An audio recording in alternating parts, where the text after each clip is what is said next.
Está começando mais um Opinião FC, o programa de futebol do jornal Opinião CE. Eu sou Gustavo Calvano e hoje nós falaremos de um assunto que está muito em alta aqui no Ceará, a falta de camisa 9. Para compor essa conversa, conto com a participação do jornalista Serginho Amizade. Tudo bem, Serginho? Bem, tranquilo, estamos aqui pronto. E também estamos com o jornalista Fernando Barbosa. Isso, em ritmo de folia, mas pedindo a você para se inscrever, para ativar o sininho das notificações, mandar sugestões e vamos para mais um bate-papo descontraído sobre o futebol cearense. É, uma edição especial, né? Edição de carnaval, terça-feira de carnaval. E aí eu queria começar falando dessa recente vinda, principalmente do assunto que está muito em alta, de como é que vai ser o Pedro Raul no Ceará. O Pedro Raul, ele é caracteristicamente aquele jogador alto, aquele centroavante nato que fica ali dentro da área, ele tem um refino com a bola também, consegue alguns dribles, mas ele é mais aquele finalizador. Ele tem 1,93 m de altura, uma altura considerável para a posição. E aí eu queria começar com o Serginho, para a gente começar a falar dessa falta que não só o futebol cearense, mas o futebol brasileiro está sentindo, né, de um camisa 9. E só completando aí, já foi tocado no programa anterior, inclusive, mas é assim, o futebol hoje em dia, não só o futebol brasileiro, mas o futebol mundial, precisa de um camisa 9 nato? Essa discussão que o Fernando levantou agora é muito interessante. Vamos começar a pensar, né, na ideia de função, que se acabou na ideia de posição, que deu lugar à ideia de função. O goleiro antigamente só pegava a bola com as mãos. Hoje em dia o goleiro, ele tem que saber jogar com os pés. Ele sai da área, e ele dá passe, ele faz uma série de movimentos proativos a favor do seu time. É importante que ele saiba sair jogando e jogando bem, né? Quando o escanteio é batido contra a sua equipe, hoje em dia, qualquer manual que trate de jogadas defensivas, ele obriga os 10 jogadores a estarem dentro da área. Todo o seu time volta e fica todo mundo dentro da sua área, inclusive o centroavante. Principalmente por conta da estatura que tem que ser claro, considerável. Porque né? ele tem o 1,93 m que você falou que o Raul tem, né? Então é um cara importante para ficar ali, né? E hoje em dia tem muito essa questão da bola alta levantada sobre a área. Quer dizer, um centroavante ele tem sua importância. Eu acho que todo mundo quer ter um centroavante. Ninguém consegue, ou alguns conseguem, outros não, mas o centroavante está em extinção. Pois é, eu queria que o Fernando aprofundasse um pouco mais essa fala que ele começou o programa, de justamente, será que é necessário um camisa 9? Porque a gente vê que o futebol se reinventou muito, né, nos últimos anos, e principalmente nesse quesito do camisa 9, porque às vezes o cara ali que é a referência dentro da área, o cara não faz aquela função de antigamente do centroavante, até porque você vê também uma diminuição na estatura.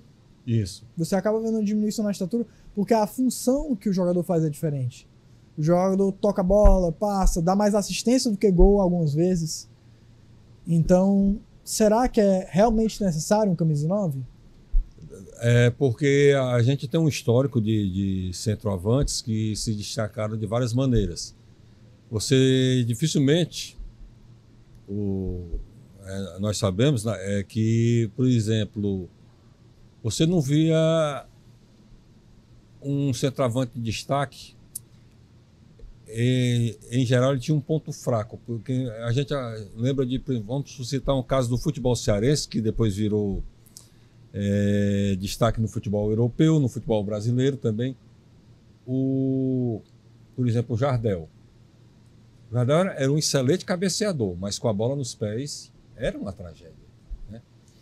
E hoje em dia o que se quer é um jogador que ele tenha presença de área, que desempenhe outras funções, como o Serginho falou, mas que principalmente ele finalize bem, seja de cabeça, seja com os pés.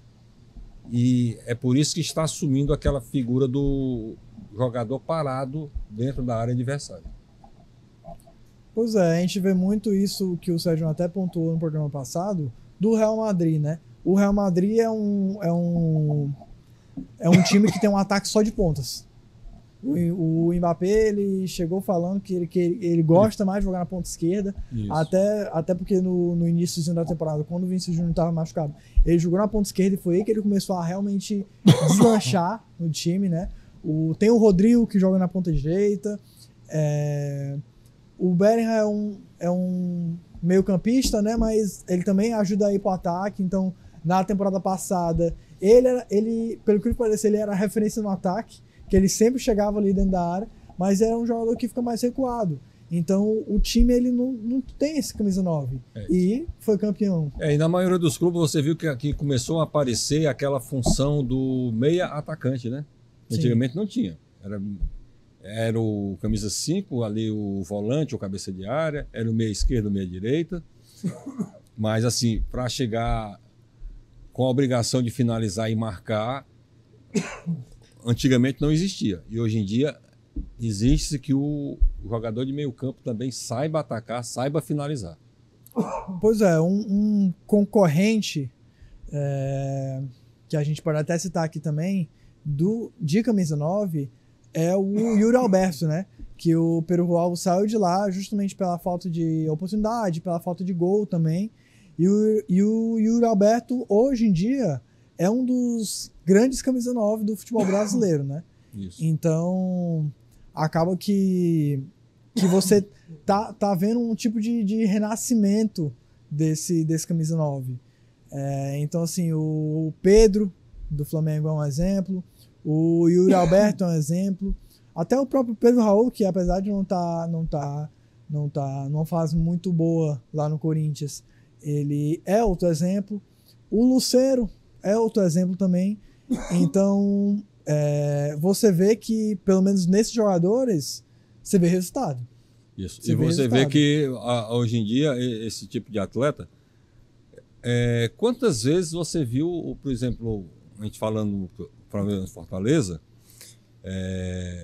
o Lucero apoiando a defesa em bolas aéreas alçadas contra a área do Fortaleza, e muitas vezes não foram os zagueiros, né, que tiraram aquela bola, que aliviaram um perigo para o Fortaleza. Foi o Lucero. Você vê isso também hoje em dia aqui regionalmente, continuando falando no futebol cearense.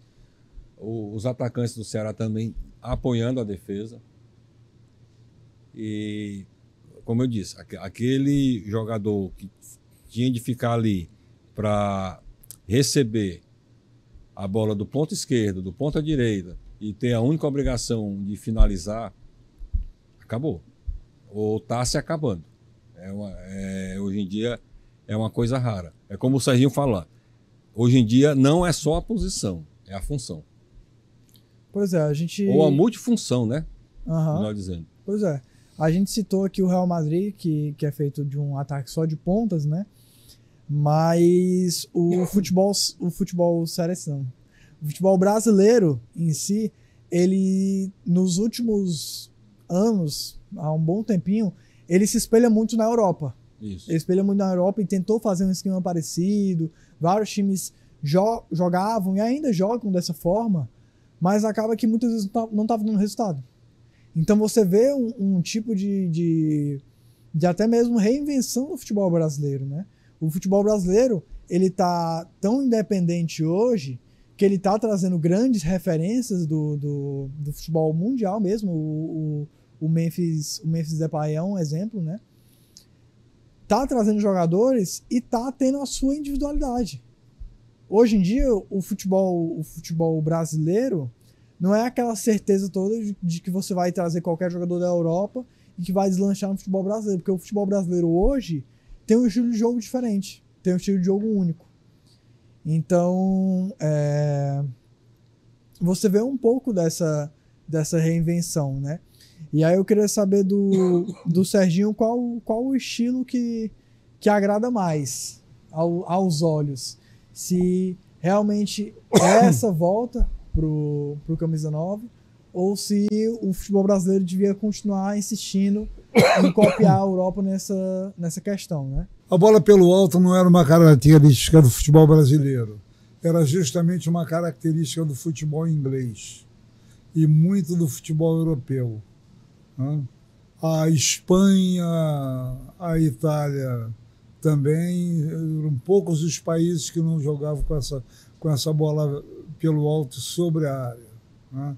E isso é uma coisa que o futebol brasileiro passou a utilizar de uns tempos para cá, à medida que nós fomos perdendo o nosso estilo de jogar futebol. E por que perdemos isso tudo? Perdemos porque, primeiro, somos uma nação enorme, multicontinental, multicultural, entendeu? Então é muito difícil você ter uma identidade única. Os argentinos têm na sua forma de jogar. Eles até hoje mantêm seus jogadores, mantêm seus meias, mantêm a ideia do centroavante, né? Esse time argentino na última Copa, por exemplo, o meio-campo tinha seu meia, né? E Di Maria ia, voltava por um lado, pelo outro. Então, nós aqui perdemos essa identidade do futebol. E foi aí que Gustavo colocou que a gente está mudando o nosso modo de encarar o futebol. Eu acho que dentro do campo nós devemos continuar com o nosso modo de jogar. Eu, por exemplo, sinto muita falta do drible, né? Mas, por outro lado também, a gente não pode desprezar o coletivo hoje. Qualquer equipe se fecha com 10 pessoas dentro de uma área e para você entrar ali é uma dificuldade. Se for uma equipe bem treinada, então, aí você tem que fazer o primeiro gol para a equipe vir para cima de você e tentar reagir.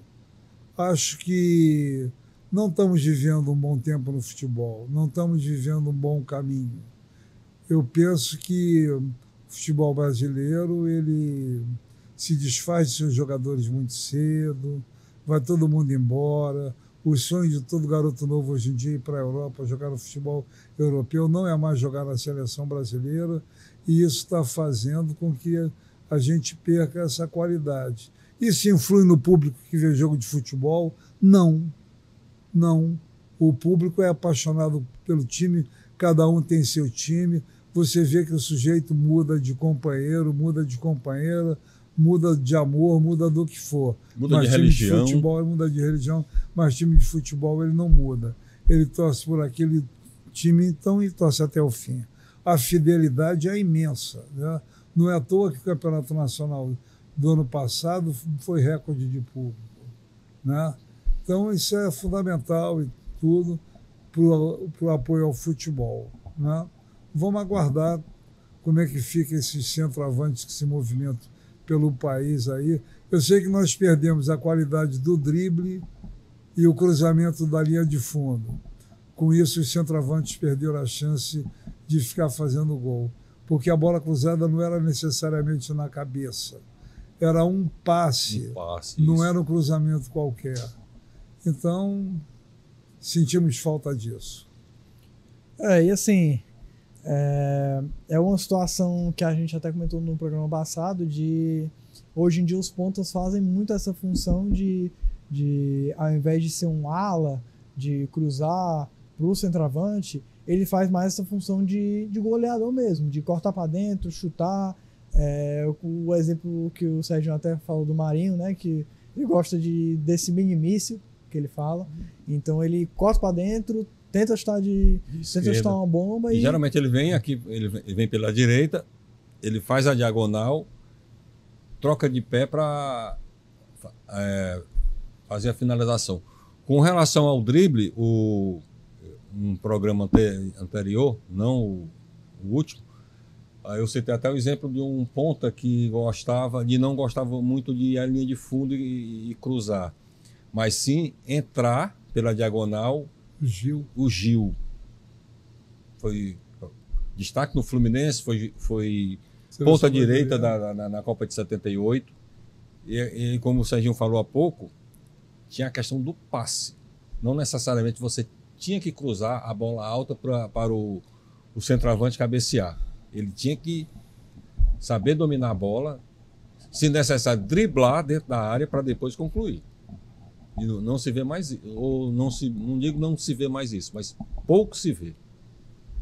Pois é, e assim, falando em matador, eu queria também que a gente comentasse, pelo menos brevemente, a volta, a saída da aposentadoria do Magno Alves, né? O Magnata foi ídolo definitivo do Ceará. Se você pegarem nos anos, acho que 2013 mais ou menos, a artilharia dele batia com Cristiano Ronaldo e Messi. Isso. Então, assim, eram números assim que você ficava espantado, né? E um detalhe que o Magno Alves ele se tornou ídolo da torcida do Ceará com 35 anos. Isso não é comum no futebol brasileiro acontecer. Você vê que os jogadores normalmente se aposentam mais cedo. O jogador naquela fase de... Antigamente chegava nos 30, você já sabia que o jogador estava em final de carreira. Sim. E o Magno Alves se tornar ídolo, né, da maior torcida do estado com 35 anos, isso é uma coisa, é um fato inédito no futebol brasileiro. E voltou agora com 49. Aí é 49. Voltou agora com 49. Ele foi pro Atlético Cearense jogar ao lado do filho dele, Pedrinho, que você vê que muitas vezes é um sonho de vários jogadores, né? Você pegar até fora do futebol, você pega o exemplo do LeBron James, que sempre sonhou em jogar com o filho dele, hoje em dia está realizando esse sonho.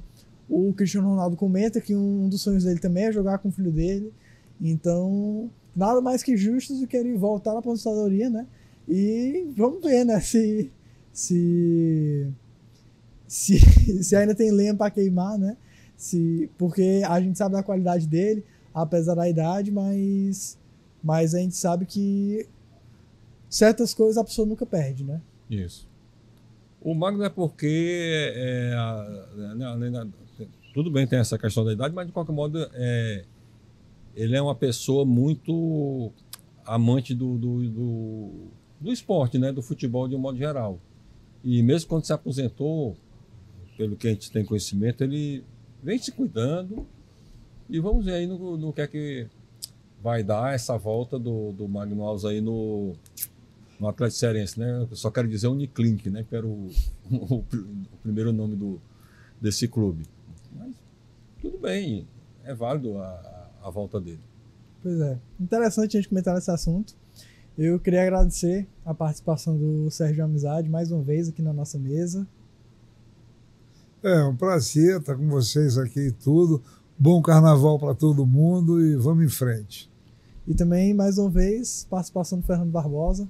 Obrigado, Gustavo. Obrigado, Sérgio Amizade, aí pela companhia. Obrigado a você que está nos assistindo nesta terça de carnaval, né?